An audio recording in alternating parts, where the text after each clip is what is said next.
So let's pick a field, folks. It's the very final NerdCast, and we've gone through conference tournament weekend. I was fighting a sinus infection all week in Hoover, so my voice is in and out. If I act weird, you may not notice, but anyway, that's what's going on here.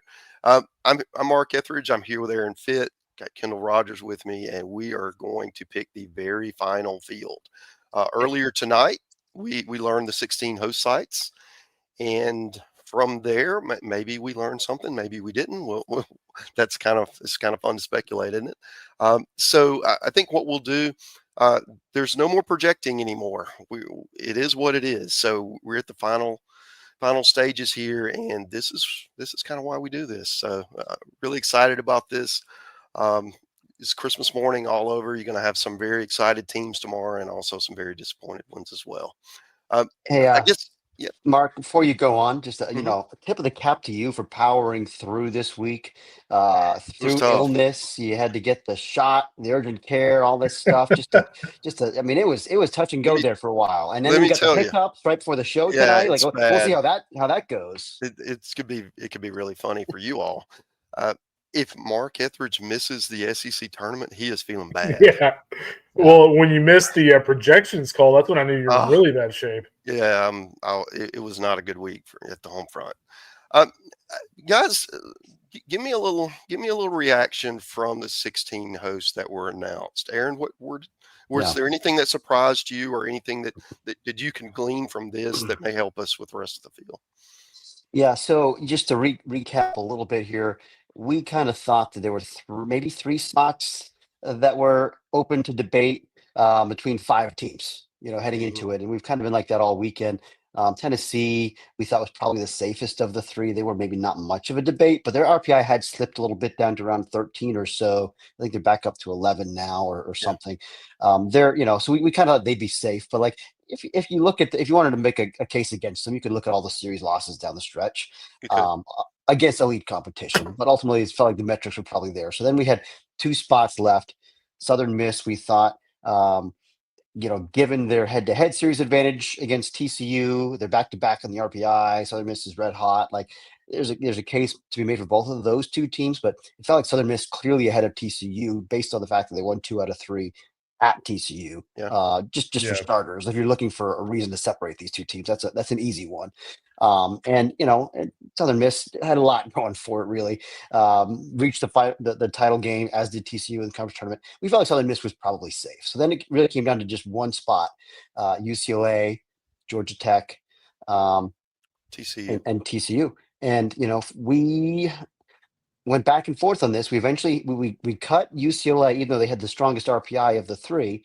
Um, we had to look for reasons to cut two of these teams, because there was only one spot. There's only one spot, and the math didn't add up. They all felt like worthy hosts. We didn't want to cut UCLA or TCU out of our Right. projected hosts. We found a reason to cut UCLA, which was that 3-7 record against Q1, which is clearly worse than everyone else in this discussion. But they also have the best RPI of this collection of teams. Number 15 is where they currently stand. Georgia Tech 21, TCU 18. The main selling point for Georgia Tech is they won the ACC regular season. So a couple of things, I guess, the takeaways here, guys. It seems like this committee, the RPI still matters. I mean, all this talk about, oh well, we're going to devalue that. Look at it. Ultimately, they did take the highest of the RPI teams in this discussion. And B, maybe the committee is not just going to automatically, reward the regular season champions based on these unbalanced schedules. They looked a little deeper into that. They didn't just reflexively give it to Georgia Tech. Georgia Tech had one of the weakest ACC schedules, and so they didn't get to host. Now, again, we all thought any one of these teams would be a defensible choice. I've got no problems with UCLA as a host. Wouldn't have had any problem with TCU or Georgia Tech either. This was as competitive a discussion at this back of the hosting picture as I can remember, with really, really strong candidates. Kendall, anything that Aaron didn't cover? Because he covered a lot. Yeah, he covered a Sorry. lot. Yeah, one thing I kind of wonder with this committee, and we'll see on the bubble picks and things like that in the final top 8, is the eyeball test. It's one thing that J.R. Teagues mentioned, vividly in our conversation with him a couple of weeks ago that we had, that he really values the eyeball test. Like, hey, the metrics are the metrics, but like when we sit down and watch these teams, do we think they have a chance to get to the College World Series? Do we think they have a chance to make a run? And I think the common denominator with teams like Tennessee and UCLA is you can watch those two teams. You know, you watch UCLA with Rock and those guys, and they looked the part. Like I watched them a couple of times over the weekend. I like what I saw. Tennessee, they do have those series losses, but I think we'd all be lying if we looked at Tennessee and said, hey, they can clean up a little bit of defense here and there. Like that team can not only get to Omaha, that's a team that with Liam Doyle and Marcus Phillips on his best day, I mean, they can win the whole damn thing. So no issue with that. TCU is a tough one for me just because I like the fact they got to the conference tournament championship game. I like the fact they finished just one game out of conference. They played a really tough non-conference schedule. They checked a lot of boxes, and unfortunately, they lost that series to Southern Miss, so they were behind them. And I think with UCLA, again, I think geography probably played a little bit of part here, and I think the fact that UCLA's RPI was 15 and TCU's was 18 mattered. And then Georgia Tech, you know, it's kind of a double-edged sword. On one hand, you know, I agree with them not getting host, but on the other, the only thing I don't like is you are setting a precedent to where, you know, you can be penalized for something out of your control. It's one thing if the knock against them was their non-conference sheets of schedule, but the knock on them is a schedule that was computer generated by the ACC. So in the games that they played, that the league told them to play, they did enough to win the ACC regular season title. And again, I don't have an issue with them not being a host, but I do think you set a kind of a weird precedent that how the league schedules your games might determine whether or not you're a host site if you win the conference championship of the number 2 RPI conference. So I'm going to push back on that just a little bit because I saw you write that this morning too, and I thought, well, that's true, but it's kind of the same for any team. I mean, you know, if you're Northeastern and you win 27 games in a row, you won all the games that are in front of you. You did everything you could control, but I mean, ultimately, you're evaluated based on who you played, and Georgia Tech had an advantage. Like you could argue, the ACC did them a favor by giving them one of the friendliest schedules that helped them win the league. Like you just have to, evaluate the body of work. It's not like you're not penalizing them extra because they had a soft schedule. Like it's just part and parcel of how they got to where they are. Yeah. Well, go ahead. I guess if I'm the deciding vote here, so I think it's how much do you value it? I think you value having the best record of all your conference teams, but how that conference record is constituted absolutely should matter. And maybe it's only valued a little bit if you played the 16th strength of schedule, but if you played the 3rd or 4th, it's really valued, and we aren't having this conversation. Yeah. And you know, all that said, I mean, still they were 12-11 against Q1. You know, UCLA was 3-7. They were TCU was 8-8. Yeah. Like they even with the softer conference schedule, they still had the better Q1 record than these other teams. I still thought. There's no the good thing here. Yeah, I mean the good thing here is there's none of these choices are egregious. Right. Like they're all worthy hosts. You know, I had a few questions on Twitter earlier today about Arizona. Obviously, they finished high in their conference. They won their conference tournament. Really intriguing resume. I mean, they went 12-8 against Q1. They had 23 wins against Q1, Q2. The RPI was the issue. The RPI was 27, and you know when UCLA's 15 and TCU's 18, you're just not going to get a host over them. So Arizona is a weird team in the sense that they've got a rough RPI considering how good those metrics are, because those other metrics are really good. The bad series losses undermine their case. Utah killed them. Utah 2-3 at home. Texas Tech went 20-33. They lost that series. There was another with Baylor as well at home. I mean, those 3 series really undermined a lot of the high end. They're a dangerous team, though. I watched them over the weekend. Yes. I saw them earlier this year at Minute Maid, but with Smith Bailey and their bullpen with Tony Pluta, I mean, that's a really, really dangerous team. So Arizona is going to be pretty pissed going to the weekend. I would not want them on my regional. Yeah. One takeaway for me is I looked back at our field from tonight a week ago and trying to see, okay, what changed before conference tournament time, right? Or during conference tournament week. And Tennessee and Ole Miss, we did not have hosting. And honestly, they weren't our next 2 or 3, right? They were kind of back in the pack. And they each went on a run and kind of took the mystery out of it.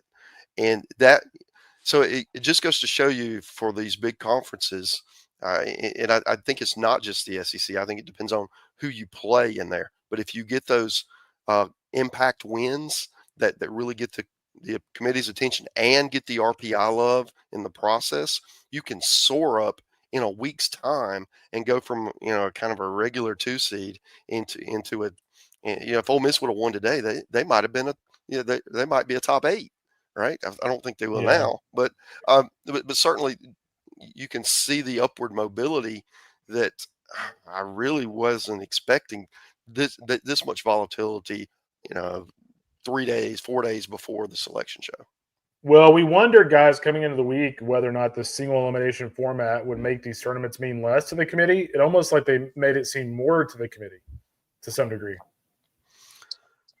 I don't know. Maybe. I don't know. I think we'll learn more about that with the field. But I do feel like that a team like an Ole Miss or Tennessee, they helped themselves. And Alabama, who had a chance to be in that mix, they could have done a similar thing and didn't. They lost to Tennessee. Then you look at what if TCU wins over Arizona? A really close game, could have gone either way. Are we having a different conversation about them and maybe somebody else gets pushed out? Yeah, agreed. And I think we would have been absolutely. Also notable 8 SEC hosts as we projected. Just like That's 23. not a surprise. But 2 other teams in the top 16 of the RPI out of the SEC, Alabama and Florida, did not host. So those are other than that, it's pretty much straight RPI for the most part. I mean, they got 17 Oregon, 19 Southern Miss, with no TCU at 18, no Florida at 16, no Alabama at 13. So, ultimately, I think they did a good job, and we can probably move on to try to slot these 16. Yeah, I've got multiple people texting me going, "Hey, can you start breaking down the field?" Yeah, let's move forward. All right, people need to get to bed. I'm looking in the state of Oklahoma for that comment. By the way. So, if you want, Kendall, pop up or I've got to. Let me see. You got to share it, Mark. Yeah, I got to share. Come on, dude. It's not your first NerdCast. I skipped a step. I skipped it. All right. It's there. All right. So we had Texas as our overall number 1 seed. I suggest that we tilt and we go to Vandy. Yep. I think we all are in agreement there. They look great right now. Oh, man. And you think about 3 weeks ago, they almost lost the Alabama series. They were down 5 runs in the 8th with nobody on base and 2 outs. They get a walk-off. Then they go to Tennessee. Then they walk off Kentucky. I mean, they haven't lost since. Yeah. Right? I mean, it's I hate to do this, but I might have to give Aaron credit here. I believe earlier in the season we were talking as a staff, and I wouldn't say we were burying Vandy, but we had question marks for valid reasons. And more than anybody, he was all in on Vandy. So that was a very good call by Mr. Fitt over here. Yeah, thanks. I just think pitching and defense still matters, and they can do those things. Well, they're hitting now too. ESPN had a really good stat up today that was I can't even remember the exact number, but it was like they hit 20. I don't know. I can't remember. They basically in the last month and a half have hit a lot more home runs than they did any other month, in the season before now. Okay. They're also number 1 RPI, by the way, 18 Q1 wins, which is I think the second most in the nation behind Ole Miss, but a lot of Q2 as well. I mean, it's just really it's wound up being the best resume. Yep. Next, I would look at a couple of teams, Texas and North Carolina, maybe Arkansas, but those would be the next group for me. I think I still like Texas here. Okay, I agree. Yeah, I do too. SEC champion, right? Regular season champion, right? But they actually won it by 3 games over Vandy in the regular season. Again, unbalanced schedules. And the Hoover game means nothing. I mean, they started Ethan Walker against who do they play? Liam Doyle. Yeah. And Walker they started their tune-up now with 5 innings against Liam Doyle. And he dealt. Yeah. A lot, and also just them versus North Carolina, because I have North Carolina in this mix as well. But 17-11 Q1 for Texas, 10-5 for North Carolina. It's just more. I mean, now the Q2, Carolina has a lot of Q2, 16-5. Yeah. So you add those together, it's 26-11 versus 24-11. But anyway, I still think it's Texas, and I might have North Carolina as my next team. Yeah, I do too. I go Carolina, Arkansas.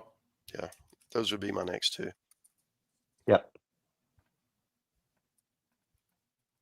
North Carolina, by the way, looked fantastic this week. They Yeah, look like a sure national did. championship team. Yeah. Very, very impressive. They just did whatever they needed to do at the given time, man. It's an impressive club. Okay, so the next group I would look at, I think Georgia, Auburn, Clemson, Oregon State. Who am I leaving out? Coastal. Yep. LSU. LSU, yeah, I'd leave them out. Yeah, so let's just kind of slide those where we see them. This is interesting here. We had, let's see, this morning we had LSU, Georgia, Auburn, Coastal, just for reference. So LSU now 10 in the RPI, Georgia 2, Auburn 3. LSU did have the best conference record of that trio. Lost the head-to-head to Auburn. Got swept by Auburn. In fact, by Auburn. Yeah, I might like Auburn here. But Georgia, if you recall, swept Auburn at home. And so who knows? Georgia's got, again, they're one game ahead of Auburn in the standings, one spot ahead in the RPI, number 2 versus number 3. And they have the head-to-head sweep. I still have Georgia ahead of Auburn. Yeah. I'm good with that. I mean, I kind of think it's Georgia, Auburn, LSU. Yeah, I think so too. Because that follows the RPI path and then the head-to-head path. Is LSU at 10 still safe for a top 8? Yeah. There's really nobody to take their spot. Unless you convince yourself that Coastal and Oregon State are going to be a top 8. Right. I don't think both of them are going to be a top 8. Oh, but I mean, both of them are ahead of LSU in the RPI, and so is Clemson. But so I guess it's, we owe ourselves the due diligence here to say, all right, why are we LSU? Defaulting to LSU with the lower RPI ranking? And again, they're 19-11 in the SEC, which stands out. Yeah. 13-11 versus Q1. Oregon State, 11-11. So not much difference there. Q2, Oregon State 9-0-1, LSU 8-1. Not much difference in the tier records there. Oregon State is higher in the RPI. I don't know. Yeah, LSU's 16-9 versus the field, and Oregon State is 11-8. That counts now Cal Poly in the field, right? Is that updated? May not be. It may not be. They took 2 or 3 from Cal Poly, so it'd be 13-9 against the field. Yeah. And then Coastal 6-6. Ooh, against the field. Yeah. Well, they won today, so 7-6. Yeah. Coastal is so Coastal's a fascinating case for me because it's 5-5 Q1 is by far, the fewest Q1 games out of this group. Even last year, Clemson 10-10. Those 2 teams are back to back in the RPI. Coastal is 48-11, and they're a double champion. Won the Sun Belt regular season and conference tournament. Finally got to play Southern Miss, the other marquee team, in the championship game of the tournament, and beat them. 26-4 in the league. I mean, they is number 8 in the RPI. Like, there's a lot to like here. It's just the high end, is not there. Tiers aren't quite there. Yeah. They're also 18-7 on the road. We talked about Oregon State being 13-7 on the road. How about Coastal being 18-7 on the road? Yeah, but let's not forget that a lot of Oregon State's games were neutral sites. Neutral, yeah. 11-3-1 neutral for Oregon State. So technically, road games for Oregon State, they were 24-10. You're saying away from home games. Away from Goss. Guess what? Coastal away from home games, 24-8. Yeah, that's pretty good. Both of those are awesome. Yeah. So I don't know. I mean, I don't know where I come down here. I think I've kind of talked myself back into Oregon State though, as a top 8, just with when you start to compare the Q1 and Q2s versus LSU. Yeah. With similar RPIs, and I mean, maybe it's LSU and Oregon State and Coastal get squeezed out, or maybe it's Oregon State and Coastal, or maybe it is still LSU. I don't know. I mean, it's really it's tricky in this area. Is there an obvious answer? My thing with LSU, honestly, is they did nothing to lose a top 8 this week, and none of these teams did anything to get their top 8. The thing maybe about Coastal, but I mean, I don't know. Coastal's a tough sell for me over LSU.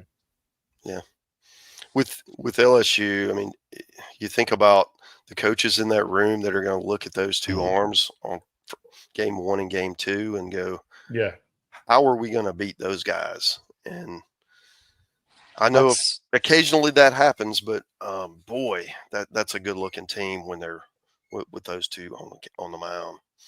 And let's just take one more look at LSU. I mean, it's series win against Arkansas, series win against Tennessee, both at home. Alabama swept Oklahoma on the road. Swept Mississippi State. All those are regional teams now. So that's pretty good in conference. There's some high end meat there. Bunch of series wins against regional teams. Certainly trumps.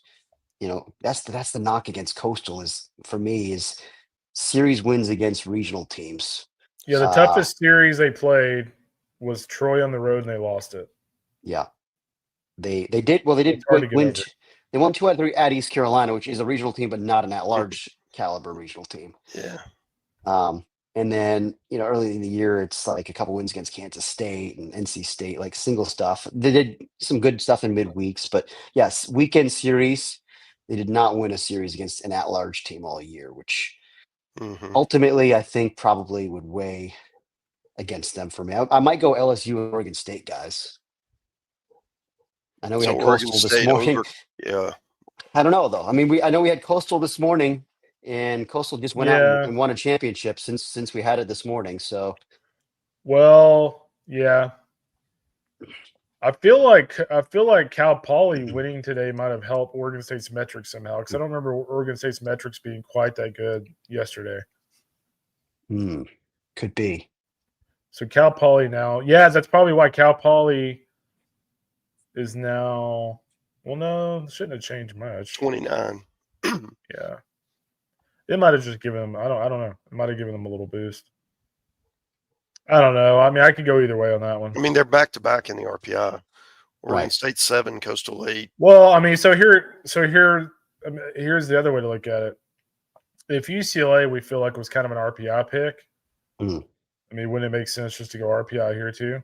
But it's negligible. They're basically identical RPI. Yeah. It's just a matter of, do you like the high end? I mean, again, the road thing that everyone's been banging the drum for Oregon State, Coastal's got it too. Just even better on the road. I mean, as we talked about. So that advantage is negated. It's just a matter of, do you like Oregon State's high-end series wins? And those are, just to rehash, Irvine, 2 out of 3. At Cal Poly, 2 out of 3. And then you have a series win against, Iowa, who wound up not being a regional team. Yeah. Hawaii. Well, I mean, those are good series wins. I mean, that beats Coastal. Well, I guess they have a series win over East Carolina, but Coastal has 1 series win over a postseason team. Yeah. I don't know. It's. I mean, I don't actually think there's a wrong answer here. It's just a matter of like, what do you prefer? You're kind of talking me out of Coastal, Kendall. Sorry. Yeah, because I mean, and it's a reflection on the Sun Belt, and that they did not get to play Southern Miss until the tournament, and they're both out of pitching when they finally get to play. So it's I'm just not as sold on them as maybe if we'd had this conversation last night. I know you and I were a little tired, so we kind of just went Coastal, but. And I was at a wedding, so I didn't even get to. I'm going to excuse myself for that decision last night. And I was. I need to have a talk with Fitz. I'm going to hack Fitt's contacts list in Omaha and text them all and be like, dude, quit inviting this guy to weddings during the postseason. Yeah. Everyone in America has got to get married in May and June. What's the matter with these people? Well, maybe people in the Northeast get married in May and June, not people in Texas. That's fair. I missed Tuesday of the SEC tournament because the boy had to graduate high school. The nerve of the kid. Outrageous. Outrageous. You should have just demanded that he fail a class so he can do summer school. Yeah, just go back. We should have transferred him to a different school that had different graduation dates. Come on, right. we got a plan. Yeah, for this exactly. stuff. All that said, guys. So I mean, Let's vote here.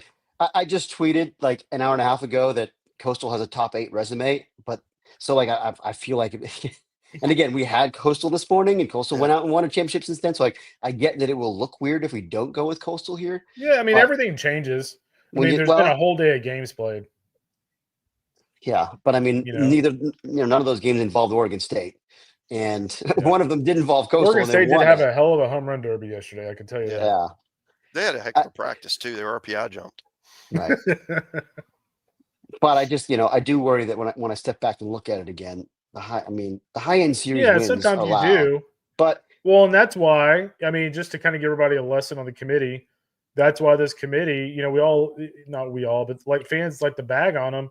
But that's why they sit there for 2 days going over this stuff, because sometimes it's good to come back and get a fresh look at the data and go, you know what, actually, like I thought this last night, but today, not really.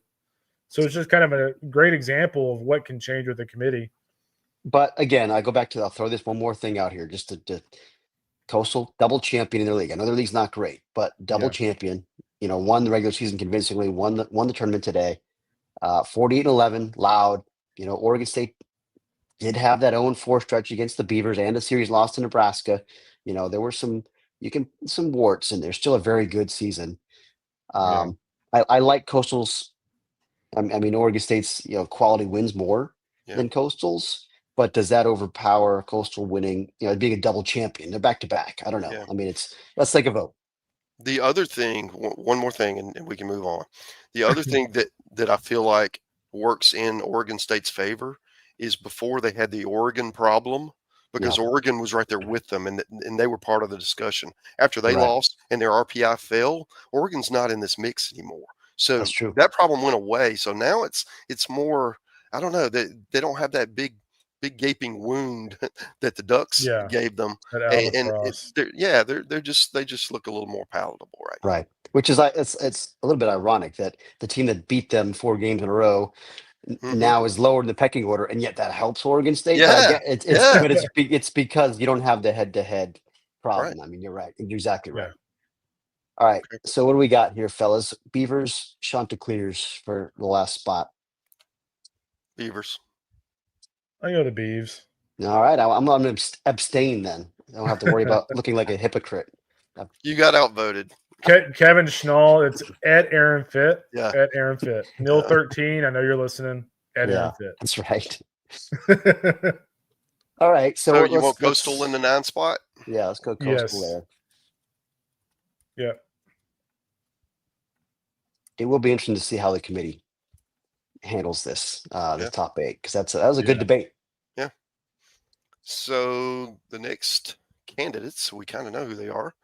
Clemson, UCLA, Oregon, Florida State, Southern Miss, Ole Miss, Tennessee. I kind of like those are the next. Yep. I like where Ole Miss is at, and I might even I think Ole Miss would be the next team for me. Again, 19-15 Q1, great week. Yeah, that's crazy, man. I mean, Clemson is 10-10 Q1. The last 2 weeks for them. I mean, they win the series from Auburn and I mean, really handled them in those first 2 games, and then go in and make it all the way to the finals. I mean, I did not see that coming. I like Ole Miss probably then Clemson for me.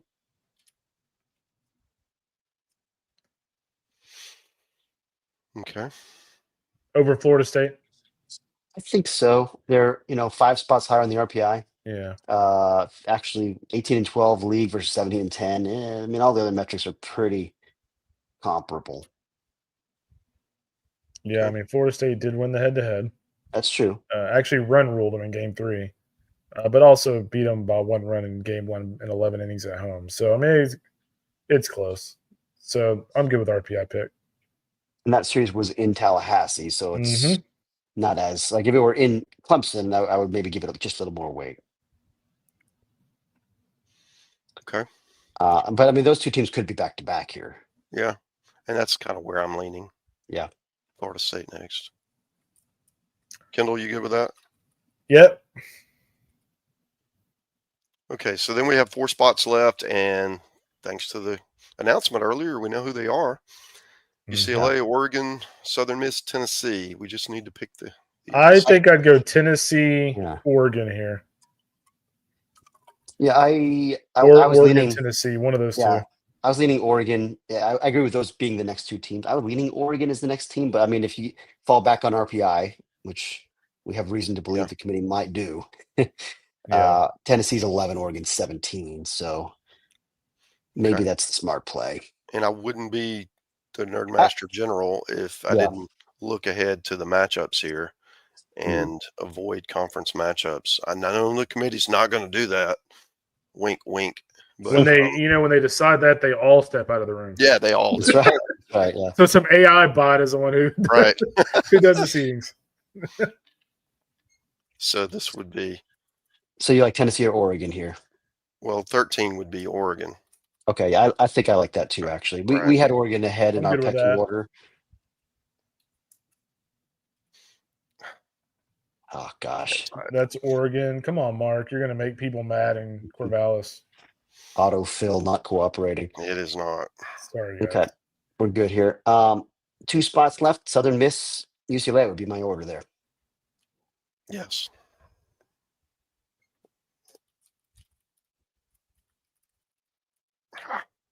Oh, boy. Yeah, this can be a long night. UCLA. I got that one right.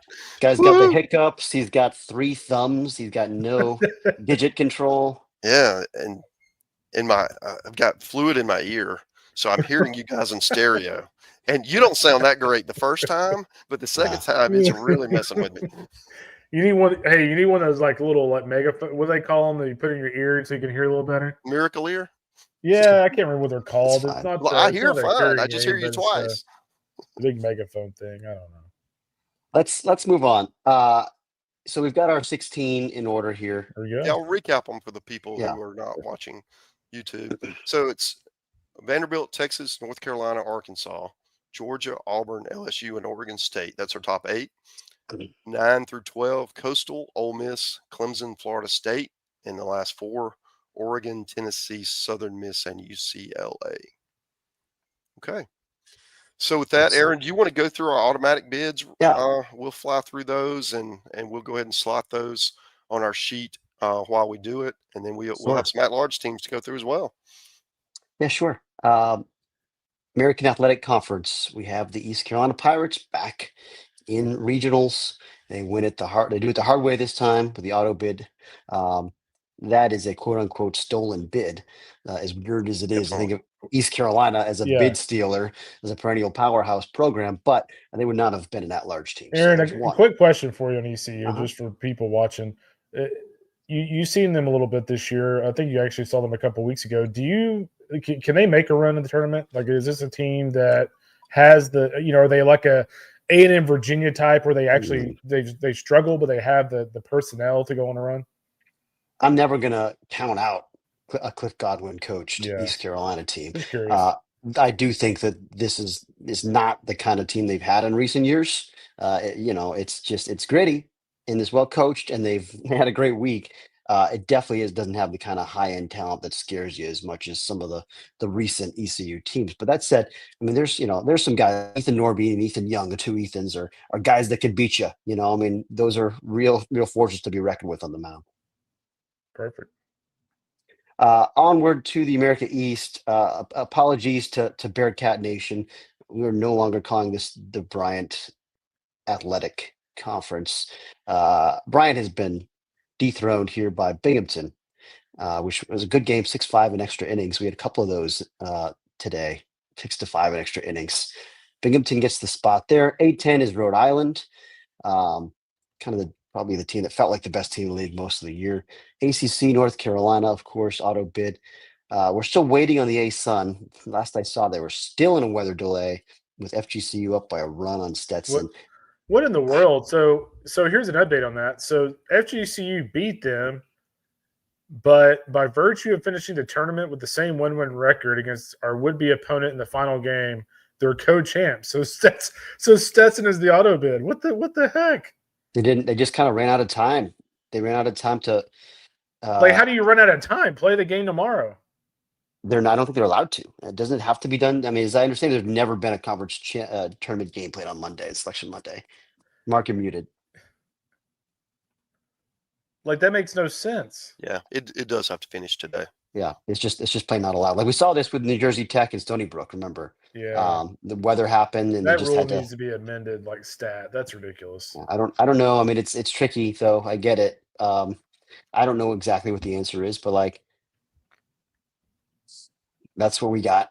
This happened before. It's happened again. Goodness Higher seed gets it here. So Stetson, I guess, is our pick. So I didn't realize that had been announced. I will update that on the auto bid tracker. All right. Big 12, Arizona. We talked about that one. TCU in the finals. Big East goes to Creighton. This one's going to be interesting to watch because there are two other teams in this league that are legitimate at-large candidates. But Creighton takes down UConn in the finals there. Big South is USC Upstate, the team that actually won the regular season, edged High Point all year long, felt like the team, and then Upstate at the end kind of passed them and then beat them and won the league. First appearance in regionals, I believe, for Upstate. I'm surprised to read that, but congratulations to the Spartans. Big Ten, we had Nebraska. We have a bid stealing here. They take down UCLA in the finals today in the Big Ten. Great performance there. I think it was 5-0. It was pretty dominant. Team that would not have been at large. They eventually had played their way into the shouting distance, but they finished tied for 8th in the league with a RPI just outside the top 50. Would not have been at large. That is a definite bid theft. In the Big West, Cal Poly takes down UC Irvine. So this one, I mean, they probably had gotten to a point now with the RPI jump they made yesterday where they felt like they were back in position to get in at large. So it's not like a classic bid theft, but compared to where we were yesterday, we did not have them projected in the field last night. And so now, now they're in. So that makes it a 2-bid league. That kind of counts as a bid steal here and knock somebody else out off the bubble is the point. Even though, again, it feels like Poly was probably going to wind up getting in regardless. CAA is Northeastern. Is that winning streak at 27? Is it 27 games in a row? It's absurd. Just what they've done. They haven't lost in 100 years. The Conference USA champion is Western Kentucky. This was a team that was on the bubble. It was a viable. They've been in and out and in and out and in and out really last half of the year for us. But they get the bid, making this a 2-bid league. Dallas Baptist will be an at-large team. So quote unquote bid steal there, but not since last night. We'd already made that adjustment in last night's projection. Horizon League champion is Wright State once again for the 11th time. Ivy League champion is Columbia. Metro Atlantic, also known as the MAC Fairfield Stags. Never gets old. Congratulations to Bill Courier's Stags. In the MAC, Miami, Ohio takes it. I think that's the team we had been projecting here for the last few weeks. So I've gone back and forth some. That league's always a dogfight. Redhawks take it there. Missouri Valley, it is Murray State.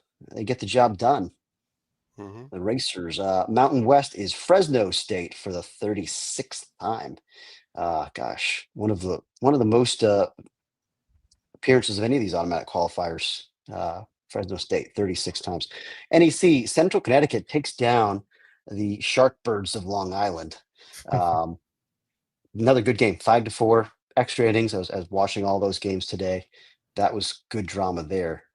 Those two teams were neck and neck all year. For a while, the whole first half, we had Central Connecticut as the team. Kind of switched to LIU late, but they finished like one game apart in the standings, and it was a great finish. It felt fitting. Ohio Valley Conference is Little Rock. We had, I think, made that adjustment earlier in the week in our projections, so they do indeed take it. Congratulations to Coach Curry and his club there. Patriot League, Holy Cross, of course, pride of Worcester County. That one was already secure. They are coming for you, America. For the 12th time, 1952 national champions are heading to a regional. SEC, of course, is Vanderbilt, as we discussed that one. Beat Ole Miss today to take that auto bid. SoCon, East Tennessee State. This was a team that could have been potential at-large team. It would have been a bubble team, but it's a moot point because they win the automatic bid. So best team in that league. Congratulations to them for finishing the deal in the conference tournament in the SoCon. Southland, Houston Christian does indeed win that one. I think we had them projected already. Yeah. Clay Vanderlaan's first season, he gets to the NCAA tournament. Great job by Clay and that staff. Very impressive. A nice run for those guys. Summit League, North Dakota State takes it for the fourth time. First bid since 2021. Sunbelt we talked about is Coastal Carolina. The SWAC was a thriller. Great finish there. Bethune-Cookman was down, I believe, to its final out in the ninth inning, down 9-8, and gets a 3-run home run by Andre Martinez, I believe, to walk it off 11-9. Fantastic finish there. Their first bid since 2017, but they're 17th overall. Remember, this was a program that was really a perennial powerhouse in the Merville Melendez years. Going back to regionals there, the WAC, we had Utah Valley. Not a team that we were necessarily looking at. We had, kind of Sac State and Grand Canyon. Utah Valley takes it. Let's see, second bid for them, first is 2016. Yeah. By the way, another first-year head coach, and Nate Rasmussen took over for Eddie Smith, who went to UW, and Nate and that staff have done a really good job of getting postseason in year one. Indeed, and also heading back to regionals for the first time since 2016, when their head coach was Eric Valenzuela, is St. Mary's, whose head coach is now once again Eric Valenzuela. I did not see EV hop in the pool in Las Vegas last night. I was very disappointed. I was waiting for the cannonball. Oh, that would have been epic. Congratulations to the Gales. They beat USD. Looked like a good one there too, if I'm not mistaken. So there you have it. That was a great game. Yeah. There you have it, your automatic qualifiers. Mark, good stuff. How do you want to do this? We want to go conference by conference at large, or do you want to go straight to the ladder? What's our plan? Yeah, well, there's some teams that we know they're in. We don't need to spend a lot of time on them. Okay. We can go through those on the sheet. Certainly from the SEC, Alabama, Florida, Oklahoma, definitely be in as 2 seeds. Mississippi State, I think they're in as a 3. Kentucky would be a bubble team, so we can leave them where they are. There's a discussion to be had on the Wildcats for sure. And then A&M would be out, but they would be. Yeah, I don't see a pathway for A&M. Right. So then USC, I would probably have them in as a 3 seed. Yep. 45 RPI, 18-12 Big Ten. Series win over a host in UCLA. Yep. None of these other 4 were able to make a move. Indiana, Michigan, Washington, Iowa. Yeah. So in the ACC, Georgia Tech definitely is in. Wake Forest, Duke, NC State, they would all be 2 seeds. 2 seeds, I think so, yeah. And then Louisville, Miami would be 3 seeds. Correct. And should Miami be in the bubble discussion? I mean, we know we had them as team, I think number 60 this morning. Yeah, could be. On the ladder. Okay. Yeah. So here's our ladder. We'll put them here in no order. Kentucky. And then we had Virginia, Notre Dame. We could put them there. Okay. And then we move on to the Big 12. TCU and Kansas would both be 2 seeds. West Virginia would be a 2 seed. Yep. I think Cincinnati and Kansas State would be on that fringe 2-3 border. Yeah. Yeah. Yeah. So how about Cincinnati? What's your order? What's your order there between those 2? I think Cincinnati and Kansas State. Yep. Yeah, Cincinnati then Kansas State. Cincinnati won the head. Yeah, it'd be Cincinnati. I want to say, let's see, let's double check here. Cincinnati took 2 or 3 from them at home earlier this year. It was just the last weekend too, I believe. Last weekend of the season. Yeah, exactly. Cincinnati 4 spots higher RPI, but yeah, both of them are there. Okay. So Oklahoma State, Arizona State, they would both be on the bubble, right? Yes. Okay. And again, we have a late season head-to-head there for ladder purposes. We do. Oklahoma State swept Arizona State the very last weekend. Obviously, ASU still has the better record in conference at 18-12. Oklahoma State 15-12, just played 3 fewer games. RPI, we can get to it later, but I mean, right now it's close. But I think you just kind of have to lean on the head-to-head there if you're ordering those. Okay. Yeah, head-to-head, and they're 5 spots higher in their RPI. Yep. Okay. So the next team would be UTSA. Even though they didn't win the automatic, I still have them in as a 2. Yeah, Mhm. I like it. Same. Xavier, Connecticut, they would both be on the bubble. UC Irvine would still be in as a 2. Hawaii is probably not going to be there. We'll put them down with A&M. No. Mhm. DBU would still be in as a 2. Yep. Correct. Jacksonville State's probably a little shy. Then you have the Mhm. 2 Southland teams, UTRGV and Southeastern Louisiana. I guess we'd put them on the bubble, right? And then Troy would be on the bubble. And that's our bubble. So that's 1, Yeah. 2, 3, 4, 5, 6, 7, 8, 10, 11 for 4 spots. Yeah. Our ladder this morning on this, guys. Mhm. Let's see here. We had team 60 was Miami, right? Let me find it. Six, Yep. I think that's right. 60 Miami, 61 Kentucky, 62 Arizona State, 63 UConn, 64 Troy, and then Virginia was team 65. So we've got to cut 2 of those teams that we had in because we had 2 stolen bids, quote unquote, today. Right. With Cal Poly again.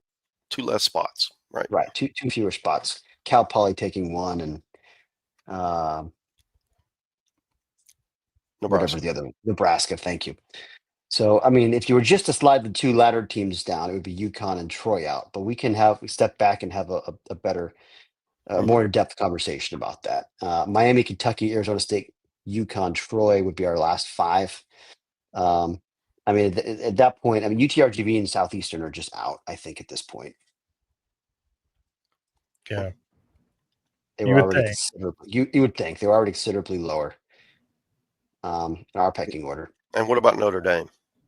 Already out. I think they're out. And I think same goes for Virginia. I mean, ACC team with a 63 RPI now. No, I don't care. Even mitigating circumstances of that Florida State series, there's only so much that could do for you. That's just not going to happen. Yeah, I mean, one thing, the one thing I do consider here a little bit is if you're not giving Georgia Tech a host from a conference standpoint, I mean, do you make it up on the back end?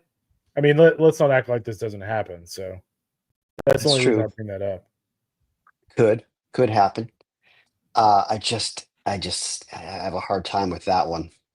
I mean, I get it, like 16 and 11 regular season in the ACC against the weakest conference schedule, in part because that Florida State series was canceled. 16 and 11 only goes so far when it was the weakest conference schedule, and it's a 63 RPI for an ACC team. That to me, it just feels like a non-starter. It's kind of tickled me that not playing the hardest series that you're going to have all year is supposed to work in your favor. Yeah.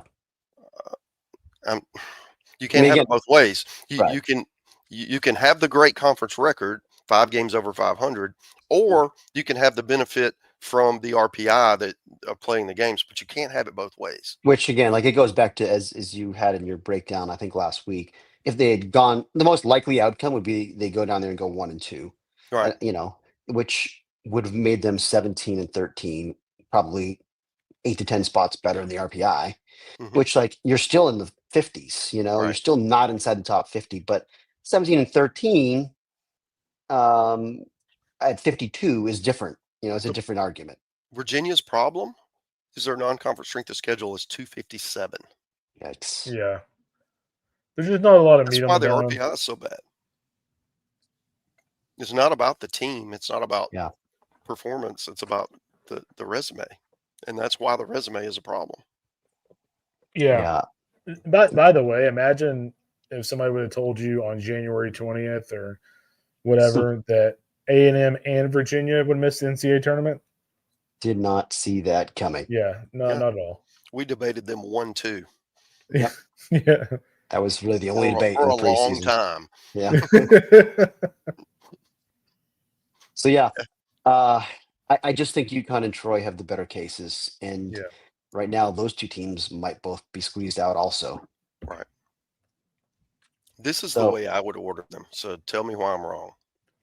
Oklahoma. So for the listeners who aren't viewing, Oklahoma State, Arizona State, Miami, Kentucky, UConn, Troy. And we've got to cut 2 of that group. Yeah. Right. And Xavier, we had out this morning after they lost. Yeah, I like there. I think Mark might even said it earlier that he kind of liked a couple things in the resume, but I like some things in their resume. I just don't. I mean, let's be honest. I don't think the committee's putting 3 Big East teams in. I just don't. Yeah, I mean, I don't know if that's, to me, it doesn't feel like the most just compelling argument, but you're right. I mean, it's only an 8-team league. Now that said, they had a good year in the Big East. I mean, I don't know where they are in the conference ranking standpoint, but obviously Xavier played a great schedule. It's a 39 RPI right now, but they also finished 3 games back of UConn and Creighton. And I just think ultimately that probably is the difference. They went 1-1 against UConn in the conference tournament, but also won 2 out of 3 against UConn in the regular season. So they have a 3-2 record against UConn on the season. So there's that going for them. Right. And they're 2 spots better in the RPI than UConn. But again, there might not be room for either of them. Yeah. Mark, give us your take on Kentucky. So Yeah, what I like is they swept Oklahoma. They won a series at Tennessee. Those 2 right there are going to be better than anything any other bubble team has done. Okay. What the concern with them is they didn't play their traditional strong non-conference schedule. So they're not getting the help, but they're still 36 in the RPI, or 38 now today. So it didn't hurt them as much as, we're not looking at an A&M situation where they're in the 50s, or Virginia where they're in the 60s. All right. Yeah. It's still there. The other part of this is, if you're watching the games, they play everybody tough. Okay. Every game is just a fist fight, and they've come up on the short end. They've been walked off several times, right, against these top teams that we see in the left hand of our screen here, that are probably going to be in Omaha, and they're playing them tooth and nail every time out. So for me, I have confidence that they're going to acquit themselves well when they play in a regional. Where with some of these teams, they haven't had the opportunity, but they haven't played these kind of teams. So I'm less convicted on how they'll do. Maybe they'll do great. I don't know, but I don't have anything to base that on. Well, Xavier, for just to take one, that's right back to back with Kentucky in the RPI. I mean, again, it's the number 4 non-conference strength of schedule, and went out and played teams, and lost more of those games than they won. But hey, Kentucky's 8-19 Q1. Xavier's 5-12. Like it's not it's kind of comparable. They both played a lot of good teams and lost a lot more of them than they won. But then you got Troy, who's down there just 3-10 against Q1. Just 8-12 against Q's 1 and 2. The main thing Troy has going for them, down the stretch. Stumbled down the stretch. It's a good non-conference strength schedule, 44. That's what's one selling point for Troy, and of course the fact that they they won every series all year long until Southern Miss, the final weekend where they got swept. But they also, they couldn't sweep anybody, and so that's why they finished. Where did they finish in the Sun Belt? 18-12. I mean, kind of a distant 3rd place. 8 games behind Coastal, 6 behind Southern Miss. Is kind of a pretty big gap there in the standings. They did win a series against Coastal, though. The only team I think that won a series against Coastal. So, that's something. Yeah. And then you got UConn, which 41 RPI. They're 6 spots ahead of Troy, a couple behind Xavier and Kentucky, but in the same range as those teams. It's 7-11 Q1. So like they're actually pretty comparable to here's something, guys. Them and Miami are back to back in the RPI. With comparable Q1, 7-11 for UConn, 8-10 for Miami. UConn won a series at Miami early in the year when the warm weather team has a big advantage. They also have a weekend win over Vanderbilt, by the way. Yeah. Mm-hmm. So we And a had loss to Miami. Missouri. Yeah, that's true. That's true. But yeah, Someone on this podcast wrote a nice feature about how Missouri is about to turn the Yeah. corner. I did They say did for one weekend. I did say in our Corner staff chat turn. early this year that Missouri would win a few games in the SEC, and by golly, I was right. Yeah. I do like having UConn in. I think the fact that UConn, the track record on UConn, Yeah. it is that when they get in, they're really tough out, and I think that helps them. Yeah, and they would pass, I think. Yep. Some of the Rack. concerns I have, right, and others will have on once you get here, what are you going to do, right? Yeah, Are I you would going to not be want a Jim overmatched? Penders team in my regional. I'll put Yeah. it that way. Yeah, They've. yeah. I mean, did they win I'm was on it just board. last Yeah. year they won a regional? Or I mean, they've been in multiple. Norman. Yeah, Norman. Okay, that's what I thought. Multiple super regionals in recent years. So, yeah, it's for me again. Like we had Miami ahead of them in the pecking order this morning, but stepping back and taking a look at it, Yeah. I like UConn over Miami. Do you? I do, because I mean, again, you have they're back to back in the RPI, and UConn has the head to head at Miami, right? Mm-hmm. and the Q1s are comparable. UConn. I think I like Miami. I think Oklahoma State, Miami, and UConn are in for me. I think I have the most conviction in Oklahoma State out of all those teams. Who did you say were in? Oklahoma State, Connecticut, Miami. Oh, and what about Arizona State? What about Kentucky? I would have them in. I'm just saying. I think there's only Kentucky, 4 spots. or excuse me. Huh? Yeah. There's only 4 spots. Yeah. That's the issue. Yeah. So Kentucky, Miami, and Oklahoma State would be in for me, though. I'm not quite ready at this point to pull the trigger on Kentucky. I'm going back and forth on them. Did I say Kentucky? I meant Oklahoma State. Oklahoma State, Miami, Connecticut. I'm sorry. Those 3 teams, I feel pretty good about getting in. So Miami, neither Big 12 team. He said Oklahoma State. So I think I would, at this point, I think I would probably agree with you at Oklahoma State. Yeah, I mean, the fact they swept Arizona State. Yeah. Okay. They finished really strong. I mean, 28-23 overall record is an eyesore, but they scrapped and clawed and kind of found a way to get where they needed to get. 15-12 in their league with Swept that big, Kansas like you said. State. Yeah. So here's my concern. My other concern with Miami. They did lose 6 of their last 7 games. They were swept at Virginia, another bubble team. Again, we have a head-to-head here. And then they lost 2 out of 3 against Notre Dame, another bubble team. That was at home for Miami. And then they went 0-1 in the conference tournament. Like does not inspire a lot of confidence. They do have a couple of good things. They're 2-0 against NC State. They swept Georgia Tech at home, and they are 2-1 against Duke. So those are kind of the highlights of their resume. But again, lost the series to fellow bubble teams, UConn, Notre Dame, Virginia. It's a tough one for me. And the momentum at the end of the year, negative. Yeah, definitely. So let's go ahead and put, you good with Oklahoma State? Oklahoma State. Yeah, we could do that. So that gives us 3 spots. And I think I'm with Kendall on UConn. When I went through it again,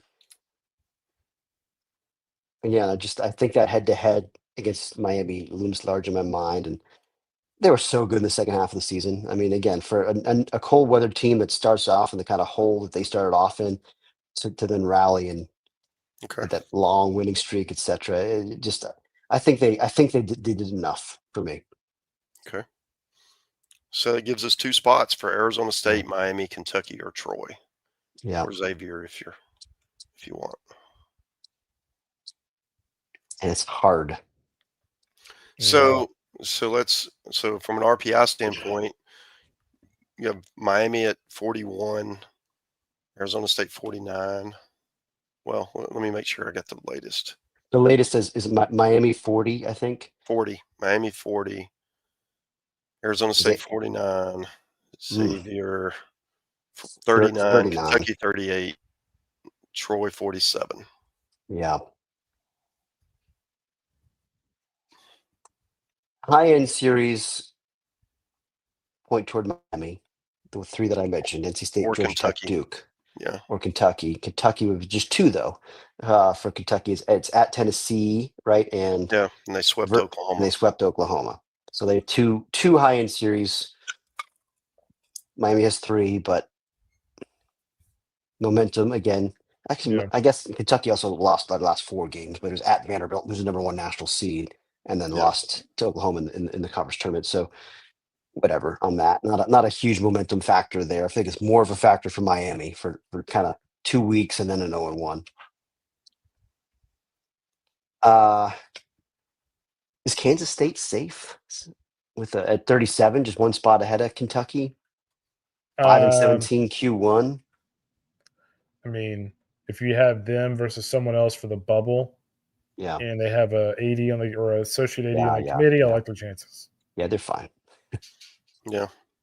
All right. I don't know. So Looking at Miami, I might like Miami better than Kentucky here. yeah, I think I do, Yeah. Mark. I think I Just do. based on the high end wins and Very, very comparable RPIs, yeah.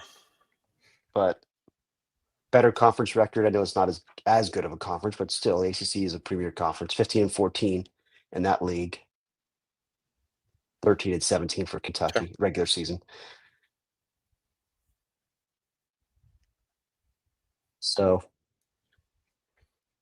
is what about Arizona State though? Like, would they be ahead of both of those teams or not? Arizona State's a tricky case. Yeah, 49, but they're 18-12 in the league. Yeah. All right, high-end series wins for Oklahoma State. Again, this is something that Arizona probably State, you mean? for Arizona. Sorry, for Arizona State. Okay. This is something that we probably value more than the committee historically. High-end wins, but we do value it. So let's go through it. TCU and Kansas. TCU on the road. Yeah, Kansas at home at TCU. Those were in March, but they count. Good series wins against 2 seeds, and that's really it. They split 2 midweekers at UCLA on the road. Also early, but they lost. Some of the higher end series that they played. Arizona at Cincinnati. Yeah. And then of course at Oklahoma State. But yeah, I mean it's I actually think it's a pretty solid resume. I mean 18-12 in the Big 12. Inside the top 50 barely.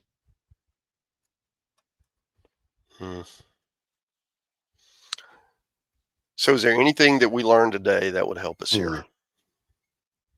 RPI seems to still be but it's also, again, we're talking about the bottom end of the bubble here.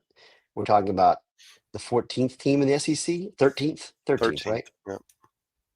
Versus, in the Big 12, again, to Kendall's point about, well, the Big 12 got shut out on hosting. Do they make it up to them here?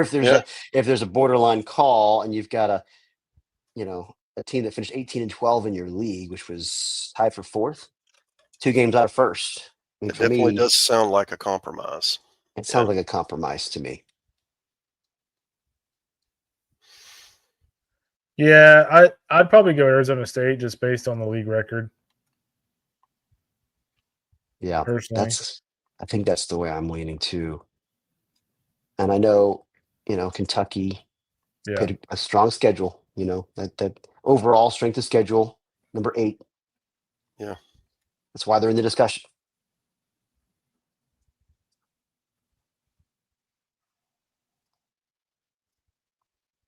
But I think I lean Arizona State. Yeah, overall strength of schedule, 8. Arizona State's 50. So yeah, 45. So not terrible. Comparable. Yeah. No, well, not terrible. Not quite comparable, but it's definitely worse. But it's still solid. Non-conference strength of schedule though, much better for Arizona State actually. I'm seeing 102 for ASU, 190 for Kentucky. So that's interesting. Yeah, and sometimes that matters from an SEC, but I mean the norm, because it's like, for example, we always use the Xavier deal because they play such a incredible overall, non-conference schedule, but their strength of schedule would be like 13th or 14th toughest in the SEC, right, for the overall schedule. Yeah, because their conference schedule is so weak. So right. it's the whole schedule. It's not just the non-conference part. That's right. And we're so. Do we think Troy is a no? Yeah, there's just Yeah, not the enough fact that there. they finished just so many games out of first and Yeah. second in that league, and then finished badly, that just typically doesn't Yeah. bode well. I don't think. I think you're right. It's Yeah, I very think interesting here at the back end. Again, this is another one of these situations, guys, where the committee might wind up with something different than what we're projecting, and we're not going to go on the warpath unless it's something egregious. But like right. you can make Yeah. cases for like right now, if we put Arizona State in here, which I think is the way I'm leaning. Yeah, I don't think there's a wrong answer out of Arizona State, Kentucky, Xavier, Troy. I mean, you can make a pretty strong argument against Virginia. Yeah. I feel like just from an RPI perspective, but then again, I mean, they had a really good league record. Yeah. So Even they have a case. Even Notre Dame has a case. I think when you get down to those two Southland teams, UTRGV and Southeastern Louisiana, I think if one of those teams should get in, that would be problematic for me. But everything above that, I think, is probably justifiable. Okay. So, what do you think about the whole the SEC 13 teams? Do you think that's going to play a role with the committee? I know there's Yeah, well, there's a lot of SEC fatigue. I know I get sent a lot of it. Yeah. How do you think the committee is going to deal with it? Again, we're talking about Arizona State as the fourth place team in the Big 12, just 2 games out of first. Mm-hmm. yeah, versus the 13th team in the SEC. I I mean, the other thing too about the Big 12 is, I mean, the Big 12 is the number 4 RPI conference. It's not like it's the number 9 or something. Is the number 3? It should be 3. There was. It's got to be 3. Oh, I've got it right here. It is 3. Big 10. Oh yeah, it is 3. I'm Because sorry. it's the Oregon State independent thing that always throws you. I do it too, Kendall. Yeah, it's been a long week. It got the independent parts for some reason gets thrown in there. Right. Oregon State dominated the independents though. They did, yeah. Those independents this year are great. By far the best independent. Oh man. My vote is for Arizona State, and it's a difficult vote to cast because I like. I mean, again, Kentucky's I like all these scrappy. teams. Yeah, I like Kentucky's team. I like what they did. I like Xavier and what they did. I like Troy. I mean, you guys know I've been insisting all year long that Virginia's going to win it all. Like all these teams, we'd love to have them all in. I agree with Coach Rooney. It'd be great to have a 72 team field, but we don't have that. We have 64 spots. I vote for Arizona State. Kendall. Sun Devils it is. Okay. So we have our 64, and our last 4 would be Oklahoma State, UConn, Miami, and Arizona State. So that would be. So that's our ladder order. If we're posting a ladder here, Oklahoma State, UConn, Miami, Arizona, and then Kentucky, Troy, Xavier, probably for me. Yeah. Virginia. Followed by Virginia, I think would be the next 4. And then our next 4 to watch Notre Dame. You got an order here, maybe? Maybe the opposite order since they beat them head to head. Yeah, that's fine. Southeastern Louisiana, UTRGV. Maybe throw them a bone. The Aggies you put in there. Anybody else you'd like more than the Aggies? I mean, probably not.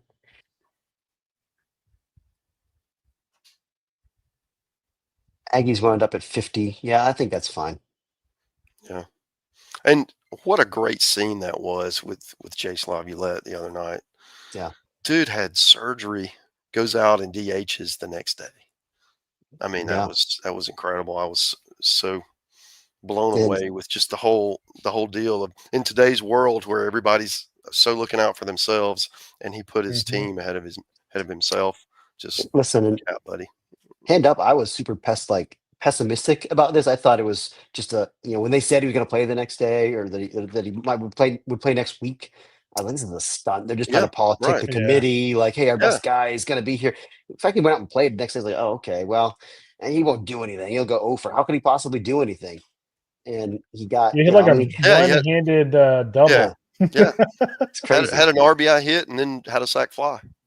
It's insane. So that was a cool story, but that'll be probably the last cool story for A&M.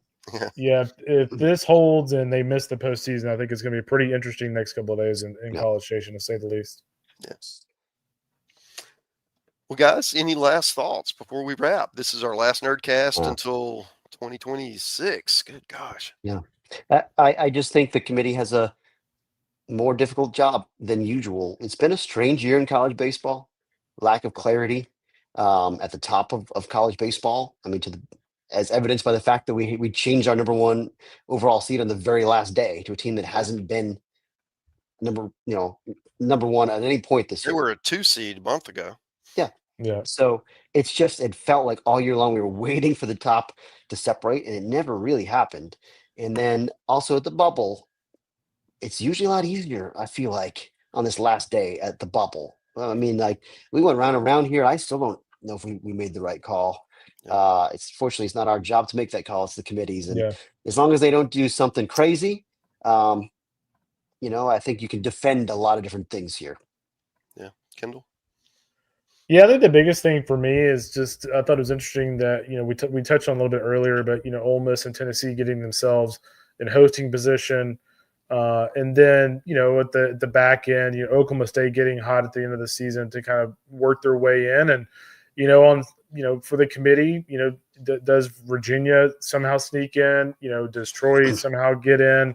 Just some of these questions of these bubble teams going to Selection Monday. But overall, they did a pretty good job with the hosts. There were no egregious choices, and that gives me hope that we'll have a pretty good field of 64 in the morning. Yeah. I guess for me, yep. Go ahead, Mark. Yeah, for me, it's a team like Kentucky that maybe a week ago we thought was kind of safe, and here we are pushing them out. I think that is interesting to me of how much things changed during tournament week. Because early this week it looked like a whole lot wasn't going to change, and it was going to be status quo, and we were going to have a pretty easy night. And that just, we should have known better. That just doesn't ever seem to happen. So before we wrap, there are people in the comments who clearly want us to do the slotting on the live show too, which I think we did last year. Do we want to go ahead and plow forward with the slotting where we put the teams in the different regionals? I think we have some more time here. Yeah, Mark, a lot of these from yesterday we can just kind of redo. Okay. So Mark loves it. I'm throwing him a curveball. We didn't talk about this before. I meant to talk about it. We should do this. I think it's a good idea. All right. Yeah. So let's take what we have. Vanderbilt yesterday. We had Kansas State, here. Louisville, and Fairfield there. So when we screw it up, we know where everybody was. Mm-hmm. Yeah. All right. Vanderbilt, Kansas State, Louisville, Fairfield.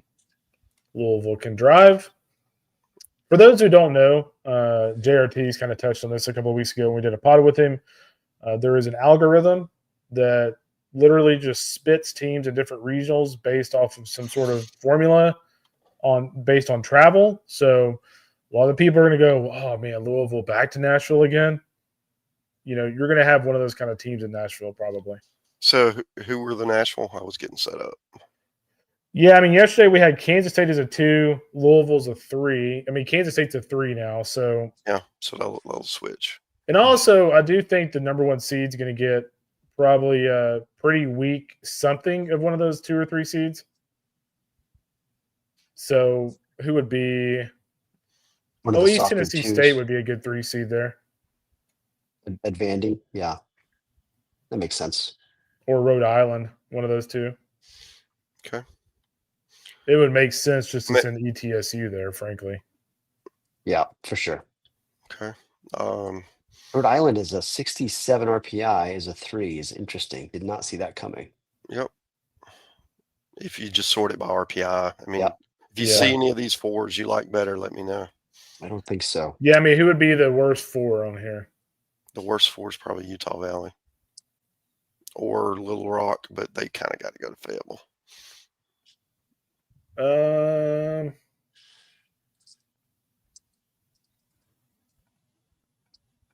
Yeah, I mean, somebody's going to have to get on a plane. I mean, you could just send Bethune Cookman there. I don't think there's a place they can go that's under 400 miles. Florida State. Yeah, that's true. but you're going to send one of the weakest 4 seeds to the 12 seed. You could also send them to Athens. Yeah, true. Or What maybe about? So I think Little Rock. Fairfield's fine. I think Fairfield's fine. Somebody in the Northeast. Here's the way I typically do it. So Okay. Go ahead. the way that this works, I don't go linearly. I don't go top to bottom. I go in and I find the fits. Okay. Mhm. I find what works from geography, from balance, and Right. then I see where my holes are after that, and I just plug Mhm. those in as we go. I think All right. that's So smart. all right. So when we look down our 2 seeds here, there's some that do fit. Okay. So we need to decide: are you sending Florida to Florida State and Georgia Tech to Georgia, and Alabama could go to Southern Miss, or um, TCU to Texas? Are you going to do those things, or are you going to stay away from one or some of those? Yeah. Right? Because they're juicy, and sometimes the committee does them, and sometimes they don't, and we kind of Yeah. need to decide. The other Yeah. thing to keep in mind is you don't send them to the same host twice in a row. Mhm. So, like, I know Alabama went to Tallahassee, so you wouldn't send them there last year. So, those kinds of things. Yep. Indeed. So go ahead and start with some low hanging fruit here, Mark. So, what I like Georgia Tech going to Knoxville. Yeah. They were one of the last teams to be left out of hosting. Tennessee, one of the last hosts, I think, and they're close geography wise. I think that makes sense from with both bullets, balance and regionality. I'm Okay. just doing for the sake of due diligence, Georgia Tech to Hattiesburg is 379 miles. That's just inside the So 400 you mile could do that. threshold. So that's another option. Could do that. And if you did that, and you wouldn't have to send an SEC team here, and you could put Mississippi State there. Right. I think that That's kind of juicy. yeah. That makes sense. That would be a really hard regional. It would. Okay. What do you think about Irvine to UCLA? I think that's kind of a no brainer. I know it's kind of boring, but no brainer. Yeah. Kansas to Arkansas. Yeah, so I mean, it depends if you want to have Kansas there or Kansas State there. They Well, can't Kansas both go State there. went there last year. Okay, good call. Yep. So send Kansas there. I like that. So Coastal, they need an ACC team. I've been doing NC State. It's really your choice here: Wake, Duke, NC State. So I know NC State and Duke have both been there for regionals. Duke most recently. But Coastal didn't host last year, so it's wide Right. open. It was I guess it was 2 years ago that Duke was there. Wake has I know these teams play in the regular season. I don't know how much of a factor that is. I think I like Wake Forest to Coastal. Okay. So And I think I like East Carolina there as a 3. Okay. Yeah, that does make sense. I like that too.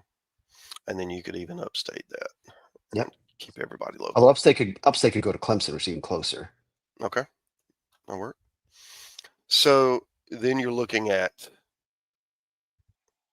some of the others that fit. Okay. So Alabama is going to need to go, unless they fly, they're going to need to go to Clemson or Hattiesburg or maybe Chapel Hill. Probably too far. Mm, Probably got to fly. Or else they're flying. yep.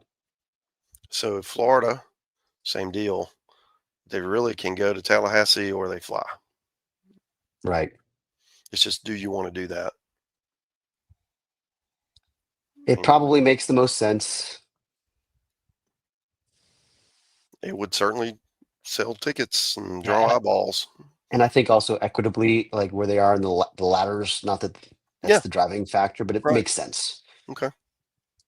I don't hate that matchup at all. Alabama to Clemson, I think also probably makes sense. Yeah. Agreed. So maybe like so what do you do with TCU? They were almost a host. Mm-hmm. Maybe to Oregon?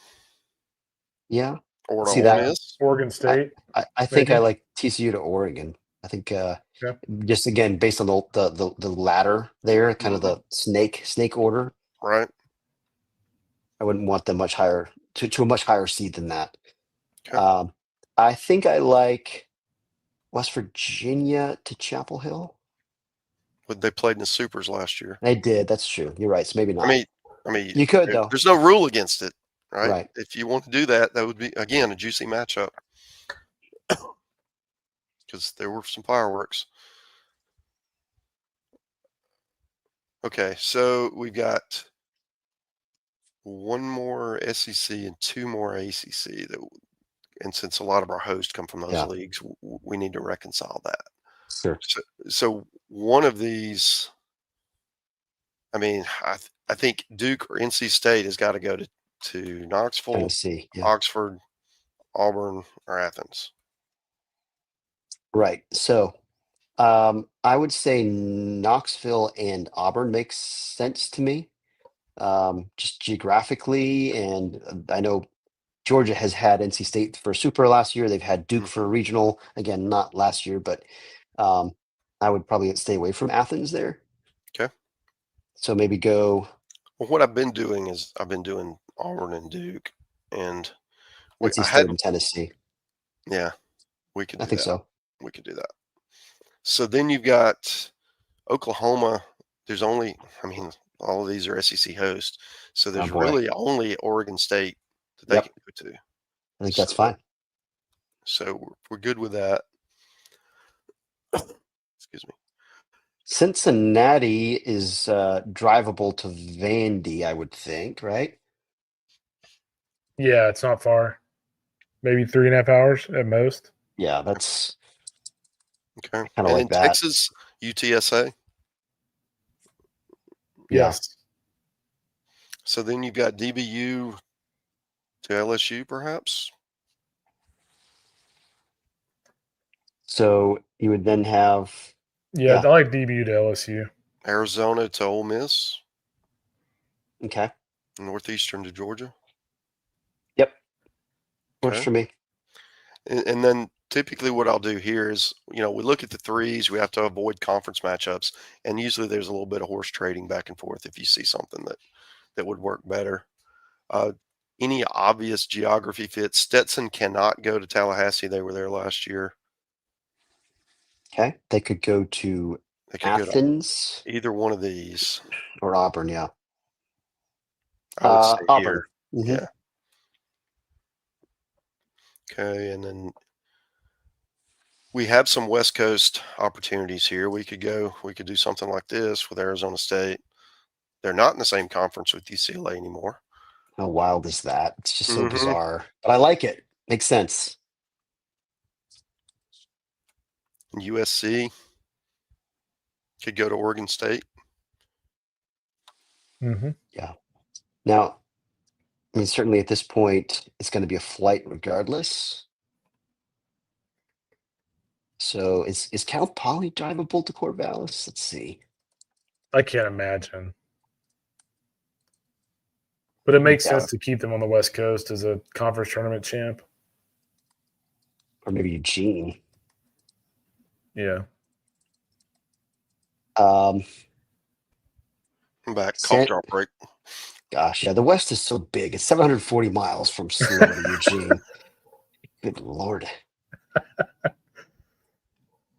Okay. So I do like Creighton to Fayetteville. Yep. Yeah. And see, Western Kentucky could be a regional fit here to Tennessee. Yeah. And we have Louisville because East Tennessee State could go somewhere else. That's true. And they could also go to Tennessee, East Tennessee State to Tennessee, which maybe balances that a little. I don't know. Mark's dying over here. We're gonna make it, Mark. Promise you. Let's see.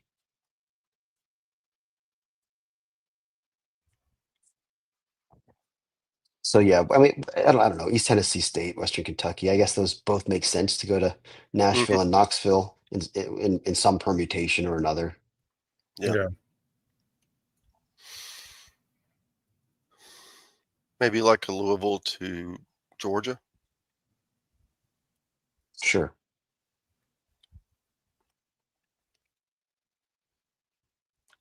Let's see. You could send Oklahoma State to Austin, right? Or Mm-hmm. that would probably make some sense. It would. I like that.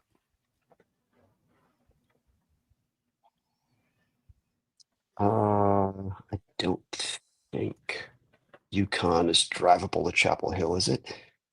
Miami to Ole Miss. Yeah. I like that. Well, throwback. What was the year that Miami was there for a regional? Ryan Braun. I don't know. I can't remember. Was Ryan Braun on that team? I was thinking Miami won that regional though. It was where's Cam Gorby when I need him? I can't remember what that was. We'll worry about that another time. Let's exactly keep it moving. I do think Rhode Island maybe to Chapel Hill. Yeah. It's not drivable, but it still kind of geographically makes sense and equitably with a tough 2 seed. Do you keep Cal Poly on the West Coast or do you send them somewhere? I think so. Because you could go to Oregon or you could send them to one of these open spots here. I'm sure the West people are going to complain if we have all the West teams in the West regionals, but people are going to complain no matter what you do. No matter what you do. But by the way, the esteemed Richard Cross from Super Talk in Mississippi, that was a 2006 Super with Jamal Weeks in Miami. By the way. Yeah, that was a very, very intense Super. Yeah, it was the year after Ryan Braun. Thanks, Richard. Kansas State. You like them in Baton Rouge? Yeah. We're so close to my dream of an all-purple regional. If only we had TCU there. Yeah. We can send Holy Cross there as a 4. Crusaders. So who can we not send here? All right. I guess it's really kind of like free reign. Any of those teams, Yeah. So let's do Nebraska to boy, that's like a blue blood regional from a football standpoint, isn't it? Yeah. You could also send UConn there, and I don't know. It doesn't matter. I guess either way. Either way, you can have a blue blood regional. Clemson. Yeah. Cal Poly to Oregon. I think that makes sense. Okay, so then the 4s, Houston Christian to Texas. Yep. Little Rock to Arkansas. Little Rock, by the way, is actually the lowest ranked RPI team in the field, 243. Bethune-Cookman 200. I believe. Is this right? Yeah.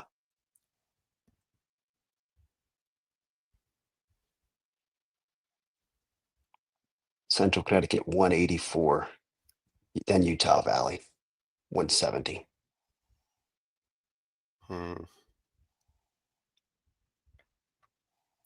Central Connecticut could go to UNC perhaps, or Georgia. Yeah. No, Bethune. Yeah, Bethune to Georgia. I like that.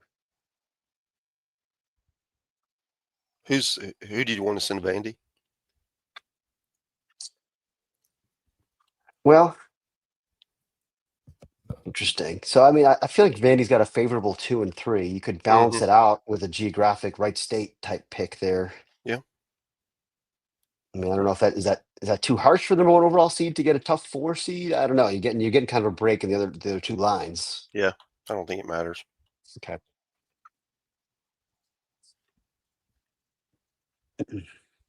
You want your purple? Yes. Purple regional. Any other 2 seed, purple 2 seed we get in there? TC is the only one. Never mind.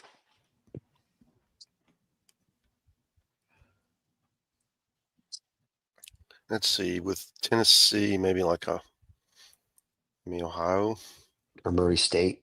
Murray State. You could do Murray State to Ole Miss.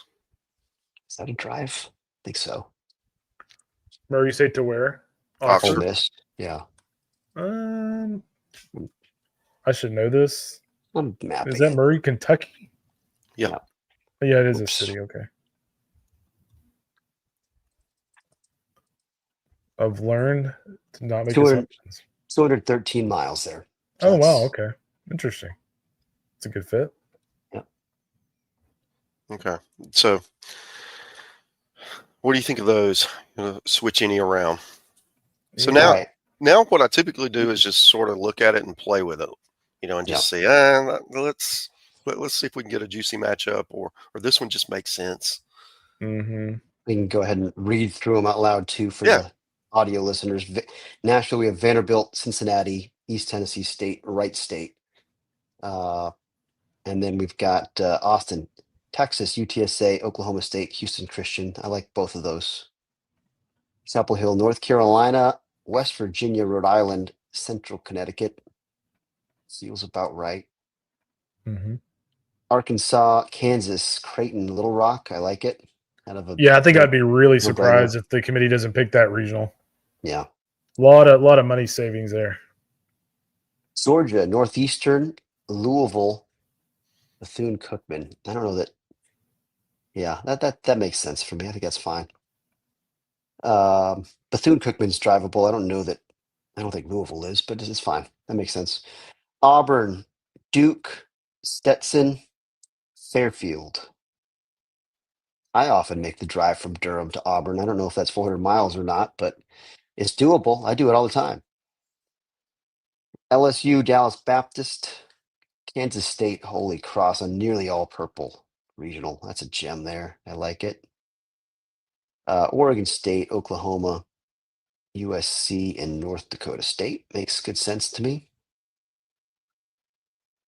Coastal, Wake Forest, East Carolina, Binghamton, pretty good. Ole Miss, Arizona, Miami, Murray State. Clemson, Alabama, Yukon, Upstate.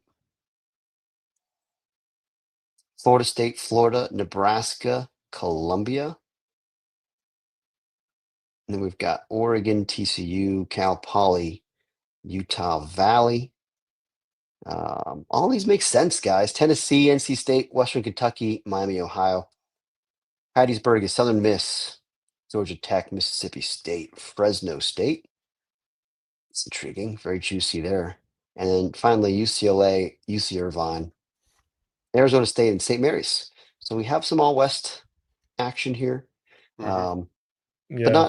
But actually, the Corvallis and Eugene would both have a non-West 2 seeds. So there's that. But I like this. Anyone, Mark? Yeah. I know you like to make adjustments. Anything you see here?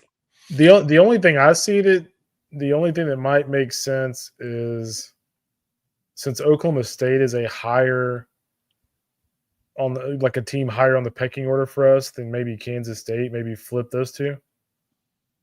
I don't know. But It's a Stillwater drive, though. to Austin's a drive. Right. Yeah, that's true. I did that this year. Yeah. That's a haul. It is a haul. But it is 449 miles actually outside the. Oh, okay. So it doesn't matter. Yeah. Yeah. Yeah, I don't have a strong preference on that except for my purple thing, but that doesn't matter. we can flip those two if you like. Sure. Well, is there someone else? Yeah, if that's the case. Yeah, if you don't have to send Oklahoma State to a local, you could put anyone there.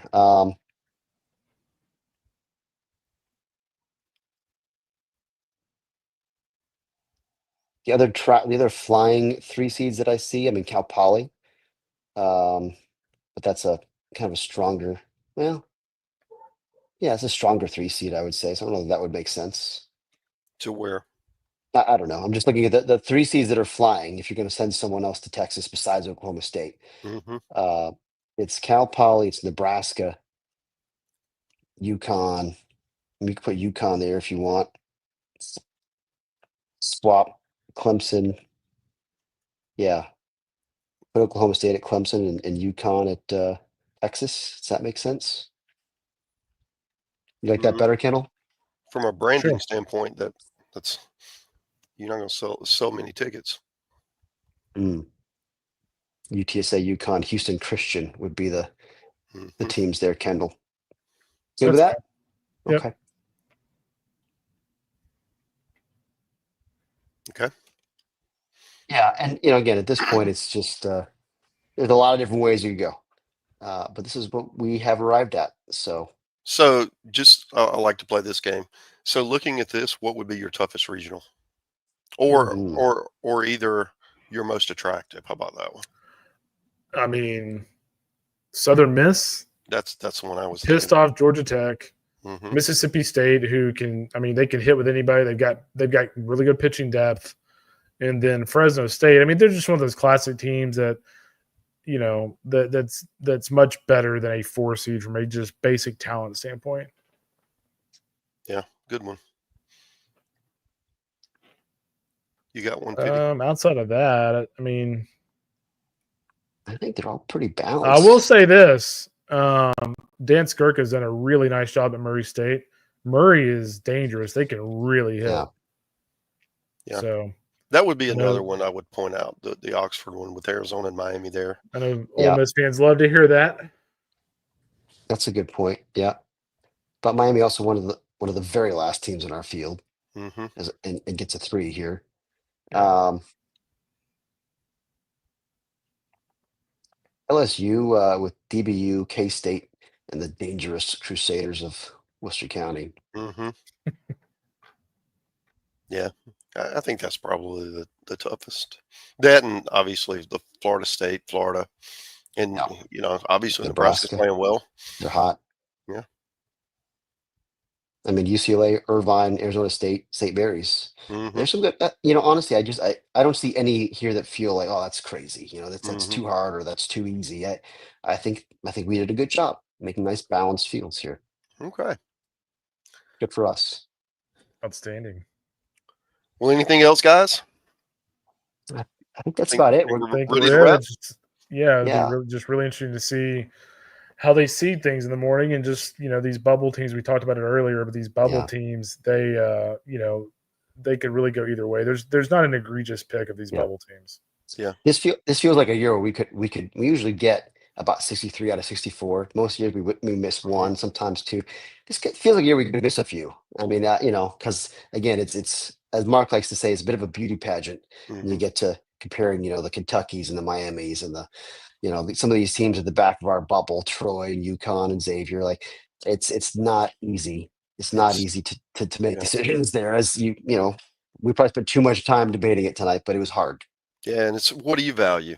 And that's what it's going to come down. And each of the 10 people are going to see things a little bit different. And who's going to be able to articulate their case the best? Yeah. So for me, thanks to Academy Sports, to Covis Boots, our sponsors, sponsoring us all year. Soldier Sports as well, Mark. They have the postseason. So Wow. we have so many sponsors now. We got to add them at the end of every single podcast. So Tecovas Academy and my man Jeff Evans, an Omaha native. He's the I think he's KP's chief of staff as the mayor of Omaha. Good deal. Maybe you should stop selling so much, Kendall. We sorry, man. Too many sponsors. It's a real problem. That's great news. So again, and thanks to all you guys sticking with us for 90 minutes of nerdcasting.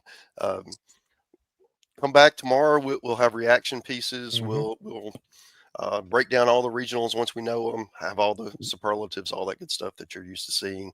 Have a big staff. Writers are going to spread the globe to cover it next weekend. And we're going to have actual postseason baseball next week. So that's going to be amazing. Awesome. Thanks, everybody. Thanks.